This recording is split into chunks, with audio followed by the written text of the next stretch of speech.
오늘 또 실시간 유튜브를 통해서 기도의 향연 속에 새벽을 깨우리로다. 성도님들 모두 풍성한 하나님의 은혜를 축복합니다. 오늘 우리에게 주신 하나님의 말씀은 전번 주에 이어서 사도행전 19장 11절에서 20절까지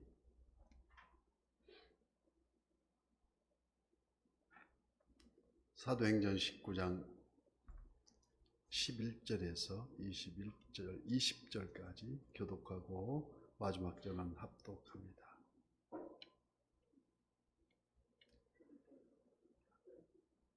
하나님이 바울의 손으로 놀라운 능력을 행하게 하시니 심지어 사람들이 바울의 몸에서 손수건이나 앞치마를 가져다가 병든 사람에게 얹으면 그 병이 떠나고 악귀도 나가더라. 이에 돌아다니며 마술하는 어떤 유대인들이 시험 삼아 악귀 들린 자들에게 주 예수의 이름을 불러 말하되 내가 바울이 전파하는 예수를 의지하여 너희에게 명하노라 하더라. 19장 11절부터 20절까지 찾으셨어요? 다시 읽겠습니다. 하나님이 바울의 손으로 놀라운 능력을 행하게 하시니 사람들이 바울의 몸에서 손수건이나 앞치마를 가져다가 병든 사람에게 얹으면 그 병이 떠나고 악귀도 나가더라. 이에 돌아다니며 마술하는 어떤 유대인들이 시험 삼아 악귀 들린 자들에게 주 예수의 이름을 불러 말하되 내가 바울이 전파하는 예수를 의지하여 너희에게 명하노라 하더라. 유대의 한 제사장 스게와의 7 아들도 이 일을 행하더니 악귀가 대답하여 이르되 내가 예수도 알고 바울도 알거니와 너희는 누구냐 하며 악귀 들린 사람이 그들에게 뛰어올라 눌러 이기니 그들이 상하여 벗은 몸으로 그 집에서 도망하는지라. 에베소에서 사는 유대인과 헬라인들이 다 이 일을 알고 두려워하며 주 예수의 이름을 높이고 믿는 사람들이 와서 자복하여 여행을 하내며 또 마술을 행하던 많은 사람이 그 책을 모아가지고 와서 모든 사람 앞에서 불사르니 그 책값을 계산한 즉 은 5만이나 되더라. 이와 같이 주의 말씀이 힘이 있어 흥왕하여 세력을 얻으니라. 아멘. 하나님께서는 뜨거운 신앙을 가진 이에게 때때로 인간의 지혜로는 이해할 수 없는 아주 특별한 권능을 주십니다. 신구약 성경을 불문하고 이 성경에 기록된 숱한 인물들이 이러한 권능을 받아서 각종 이적을 나타내었던 것입니다. 그러나 우리는 이 모든 주체가 천지 만물을 지으신 하나님, 여호와 하나님이심을 잊어서는 안 된다는 것입니다. 이를 잊고 단지 눈앞에 나타난 현상에만 집착하게 될 때 자신도 모르게 그릇된 길로 갈 수 있으며 하나님의 영광을 가리게 된다는 것이 아니겠습니까? 오늘 본문에 기록된 제사장 스게와의 7 아들들은 이러한 잘못을 저지른 대표적인 인물이라고 할 수 있습니다. 그들도 악귀를 향하여 예수의 이름으로 명하였지만 도리어 그 악귀에게 눌려서 망신만 당하고 말았습니다. 이 이야기 속에서는 참으로 우리가 간과할 수 없는 중요한 교훈이 감추어져 있습니다. 오늘날 우리가 항상 예수님 이름으로 말하고 예수 이름으로 행동하지만 때로는 불신자들에게 패하고 복음의 능력을 나타내지 못한 그 이유를 여기서 바로 발견할 수 있다는 것입니다. 잠시 그 이유를 살펴봄으로써 참된 교훈을 얻고자 합니다.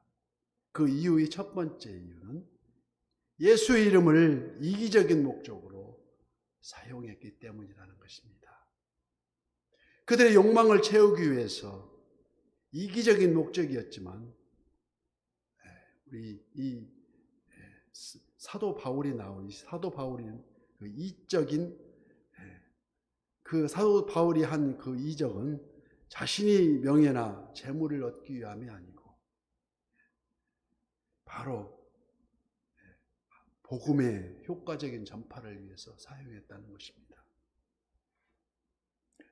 그래서 오늘 본문 11절에 하나님이 바울의 손으로 놀라운 능력을 행하게 하시니 정녕 예수님의 이름으로 승리하기를 원한다면 우리들 모두 그 삶 속에서 최우선순위를 오직 그리스도의 복음과 그 나라에 두어야 한다는 것이 이 말씀입니다. 그렇다면 하나님께서 때를 따라 돕는 은혜를 베푸시고 또 능력의 능력을 우리에게 더해 주신다는 것입니다. 두 번째 이유는 하나님의 이름을 망령되이 일컫기 때문이라고 기록하고 있습니다. 본문을 처음부터 살펴보면 스게와의 그 아들들이 예수의 이름을 어떠한 용도로 사용했는지 알 수가 있습니다. 사도 바울의 경우 허락하신 권능에 의지하여 악귀를 향하여 예수 그리스도 이름으로 명하였지만 이들은 마치 복술자들의 주문처럼 예수 그리스도 이름을 망령되이 일컬었다는 것입니다. 이는 신앙이 아니라 하나님께서 가증히 여기시는 주술에 불과한 것입니다. 우리는 흔히 예수 그리스도 이름으로 기도하며 할렐루야 하면서 야훼 하나님의 이름을 부르며 인사를 나누기도 합니다. 우리 일상에서 과연 얼마만큼 하나님과 그리스도의 인격을 우리가 인정하고 있으며 이렇게 부르고 있는 것인지 되돌아보아야 된다는 것인데 언제 어디서나 그의 영광을 위해서 우리가 살아간다는 우리가 이 모든 일이 저와 여러분들이 축복의 통로를 만든다는 것입니다. 세 번째 이유가 성령으로 행하지 않았기 때문에 이러한 결과를 낳았다는 것입니다. 우리는 흔히 마귀와 귀신들 역시 인격을 가지고 있다는 그 사실을 간과하고 있습니다. 그러나 마귀와 귀신들도 영적 존재인 천사들과 마찬가지로 지정의를 갖춘 인격적 존재라는 것입니다. 두려워할 대상을 두려워하고 자기보다 강하고 능력 있는 자를 알아본다는 것입니다. 또한 귀신들은 자신들보다 약한 존재를 만났을 때 덤벼들고 때로는 유혹하면서 범죄를 하게 만든다는 것입니다. 그래서 16절 말씀에 악귀 들린 사람이 그들에게 뛰어올라 눌러 이기니 그들이 상하여 벗은 몸으로 그 집에서 도망하는지라. 그러므로 택함받아 중생한 성도라 할지라도 계속해서 범죄하고 자신의 영혼을 돌보지 않으며 성령의 교제를 오랫동안 게을리할 때에 영적 힘이 약해져서 강력한 사단의 공격을 감당할 수가 없는 때가 있다는 것입니다. 그렇다면 오늘 본문 속에 스게와의 7 아들들은 어떠했었습니까? 그들이 과연 귀신을 대항하여 이길 수 있을 만한 믿음의 능력을 소유했느냐 이겁니다. 그 결과는 자명합니다. 그러나 누구든지 먼저 예수 그리스도께서 자신을 온전히 혼신하고 성령으로 충만하게 되지 아니하면 그분이 가지신 놀라운 능력은 힘을 입을 수가 없다는 것입니다. 오늘 본문 15절 말씀에 악귀가 대답하여 이르되 내가 예수를 알고 바울도 알거니와 너희는 누구냐 하는 질문에 혼비백산하여 도망치는 꼴이라니 어이가 없는 상황이 벌어지는 것입니다. 악령들은 반드시 성도가 이겨내야만 하는 존재입니다. 그리스도께서 십자가를 지시고 3일 만에 부활하심으로써 사단의 최대 무기인 죽음을 이미 그 효력을 상실하였습니다. 따라서 사단과 그 수하의 귀신들은 그리스도를 의지하는 성도들과의 싸움에서 필연적으로 패할 수밖에 없다는 것이 아니겠습니까? 그러나 아무리 그 힘과 권세를 잃은 귀신들이라 할지라도 사람이 약한 사람의 힘으로만은 대적하기가 불가능한 때가 종종 있습니다. 바로 예수 그리스도의 능력을 의지하지 않는다면 장담할 수가 없다는 것입니다. 마귀는 우리가 악을 행하고 하나님의 뜻에 어긋나는 일을 하도록 유혹도 합니다.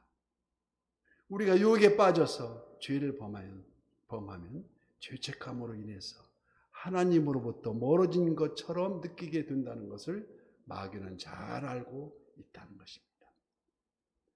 우리가 시험에 빠졌다고 해서 더 이상 하나님의 자녀가 아닌 것도, 하나님께서 우리를 떠나시는 것도 실제로 아니라는 것입니다.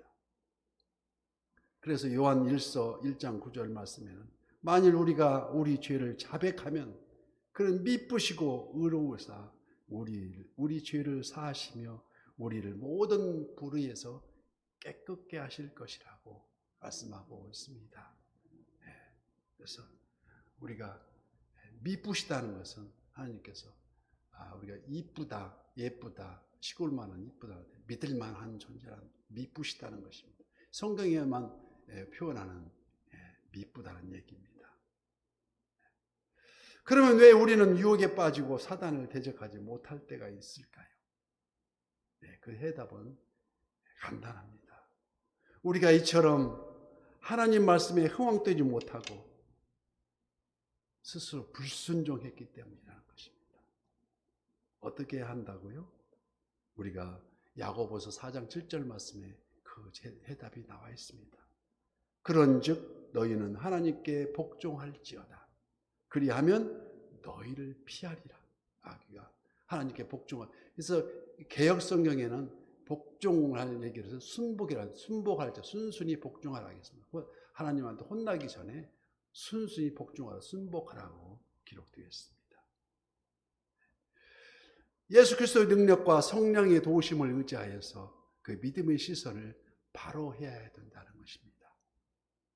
그래서 오늘 보면 20절 말씀이 이와 같이 주의 말씀이 힘이 있어 흥왕하여 세력을 얻으니라고.